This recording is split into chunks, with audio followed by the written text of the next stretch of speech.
Hello, have a nice day. जब एक बार पहले बनी थी ना बीजेपी की सरकार, प्रधानमंत्री अटल बिहारी वाजपेयी थे। उस वक्त मुरली मनोहर जोशी साहब ने, शायद एजुकेशन मिनिस्टर थे उस वक्त, स्कूल और कॉलेजों में ज्योतिष की पढ़ाई करवाने का बीड़ा उठाया था। खैर बाद में वो स्कीम फ्लॉप हो। बीजेपी की ज्यादा करके स्कीमें लोगों का ध्यान आकर्षित करने के लिए होती हैं, इस करके नहीं होती कि उन स्कीमों से देश को कुछ फायदा होना है, लोगों को कुछ लाभ होना है। बस सिर्फ सुर्खियों में आ जाए या वोटों का ध्रुवीकरण कर लें और कुछ नहीं तो ज्योतिष पढ़ाओ। वैसे मैं खुद ही ज्योतिष पढ़ा हूं। कुरुक्षेत्र यूनिवर्सिटी में जब मैं एमए कर रहा था तो मेरी एक गर्लफ्रेंड बन गई। वो संस्कृत पढ़ती थी, संस्कृत डिपार्टमेंट से ताल्लुक रखती थी, तो उसका इंटरेस्ट था ज्योतिष में, तो मेरा भी इंटरेस्ट हो गया ज्योतिष में। इस तरीके से हमने ज्योतिष सीखना शुरू किया यूनिवर्सिटी में, यूनिवर्सिटी के प्रोफेसर के साथ बैठ के उनसे पढ़ के। तो हमें बेसिकली पढ़ाया जाता था, मोटे तौर पर हर एक ज्योतिष यही करता है कि 12 घंटे दिन के, 12 घंटे के रात के, या जितने घंटे दिन है,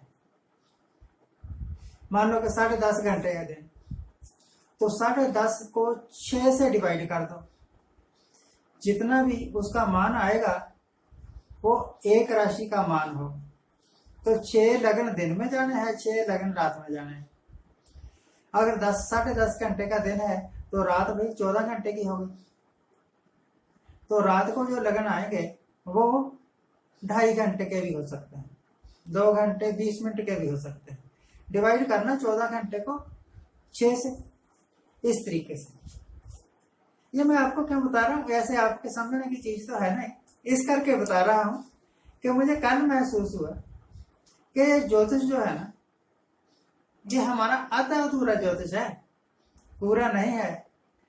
पूरा ज्योतिष जैसे ही हम आगे चलते हैं ना, मान लो कि आप आइसलैंड में रहते हैं, नॉर्वे में रहते हैं, आपका बच्चा पैदा हुआ और आपने कहा कि एक इसकी जन्म कुंडली बना दो, तो नॉर्वे के कुछ इलाकों में, आइसलैंड में 3 महीने, लगभग 2.5 महीने, 3 महीने या 3.5 महीने, 1 वर्ष में रात होती ही नहीं, दिन ही दिन है। तो वहां पर तो आपका ना फेल हो गया ना कि 6 लगन दिन में जाना है और 6 लगन रात में जाना है, फेल हो गए। या फिर आप क्या करोगे कि वहां पर 24 घंटे क्योंकि दिन ही है, 24 घंटे क्योंकि रात ही है, इस करके 24 को 12 से डिवाइड कर दोगे 2 घंटे। इट इज रॉन्ग, ये गलत हो गया, आपका नियम फेल हो गया, ये तो गलत नहीं हुआ गया। तो कई जगह 3-4 घंटे की रात होती है। मेरे एक वाकिफ है, आजकल वो क्या कहते हैं, आइसलैंड में रह रहे हैं। उनके यहाँ एक बच्चा पैदा हुआ तो उन्होंने फोन किया कि इसकी कुंडली बन सकती है। मैंने कहा कि वहां दिन कितने बजे चढ़ता है, रात कितने बजे होती है, ये भेजो, फिर मैं देखूंगा। तब मुझे पता लगा, जब मैंने रिसर्च की, कि वहां तो कई बार सारा दिन ही रहता है, रात होती ही नहीं, और कई बार रात ही रहती है, दिन होता ही नहीं। तब वहां कुंडली कैसे बनेगी, तब आप ज्योतिष कैसे करोगे? ये एक लंगड़ा ज्योतिष, ये एक अधूरा नॉलेज, ये एक टूटा फूटा knowledge. It is not a perfect knowledge. ये बात पहली मैंने आपके साथ कर दी। तो कर्म के ऊपर ज्यादा जोर दीजिए, प्रभु की कृपा के ऊपर ज्यादा विश्वास कीजिए, अपने नॉलेज पर, अपनी चालाकियों पर कम विश्वास कीजिए। अगर आप कामयाब हो रहे हैं तो समझिए कि प्रभु की कृपा है, अगर आप पास हो रहे हैं तो समझिए कि प्रभु की कृपा है। मेहनत अपनी जगह है, पर ईश्वर की कृपा अपनी जगह है। जब परमात्मा की कृपा ना हो, आप जितनी मर्जी मेहनत करते रहे, आपने देखा होगा बहुत सारे लोग सारा दिन बेहद अटूट मेहनत करते हैं, रिजल्ट कुछ नहीं निकलता, सारी उम्र गरीबी में ही बीत जाती है या सारी उम्र दुख में ही बीत जाती है। एक रिपोर्ट आई मेरे पास, तो मैंने उसको एनालाइज किया। मुझे पता लगा कि पंजाब में या हरियाणा में, यूपी में, दिल्ली में, हर जगह होना चाहिए, ज्यादा करके वृद्ध आश्रम बने हुए हैं। जब लोग बूढ़े हो जाते हैं तो उनके बच्चे उनको अपने पास नहीं रखते, वृद्ध आश्रम में भेज देते हैं। वैसे बात ठीक है, इन कमीनों को अपने पास रखना भी नहीं चाहिए। अपनी ऐशप्रस्ती करते रहे, आपको पैदा किया, फिर आपको छोड़ा नहीं, पैदा किया, फिर आपका पालन पोषण किया, अपनी सारी कमाई आपके ऊपर लुटाई। अब आप बड़े हो गए, अब आप पढ़े लिखे हो गए, अब आपका एक स्टैंडर्ड हो गया। अब ये माँ और ये बाप आपको मूर्ख लगते हैं। मूर्ख ही तो थे, अपनी सारी कमाई आपके ऊपर खर्च करते रहे, अपने वास्ते कुछ रखा ही नहीं बचा के। और अब जब के वो लाचार हैं, काम कर नहीं सकते,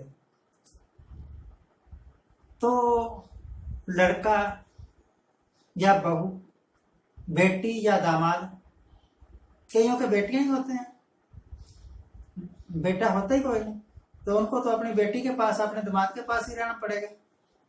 उनको बोझ समझते हैं, या तो उनके साथ इतना बुरा बर्ताव करते हैं कि वो बुजुर्ग खुद ही घर छोड़कर चले जाते हैं कि चलो जो 4 दिन है, रोड खोल के जैसे काटूंगा काट दूंगा, तेरे पास नहीं रहूंगा।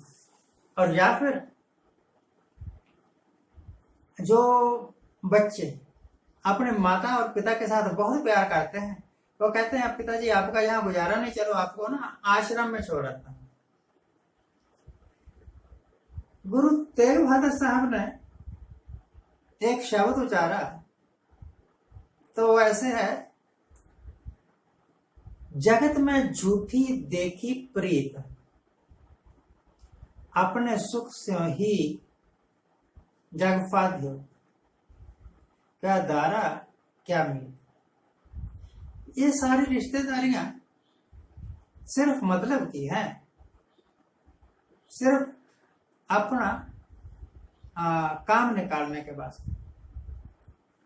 और जब काम निकल गया तो बाप को भी ठोकर मार दो, माँ को भी ठोकर मार दो। हैरानी भाई, भगवान करे कि आपके बच्चे आपके साथ ऐसा ना करें। आप जिंदगी में सारे सुख भोगे, सुख भोगते भोगते परमात्मा को भी याद कर लिया करो भाई। सुख भोगते भोगते जब सुख आ गया और परमात्मा को भूल गए तो उसकी कृपा दृष्टि भी चली गई, और फिर गली का कुत्ता भी आपको गालियां निकालना शुरू कर देता है, जैसे आजकल मोदी साहब के साथ हो रहा है, जैसा आजकल बीजेपी वालों के साथ हो रहा है। किसान लोग घेर लेते हैं और उनकी दुर्गति करते हैं। आज के लिए इतना ही।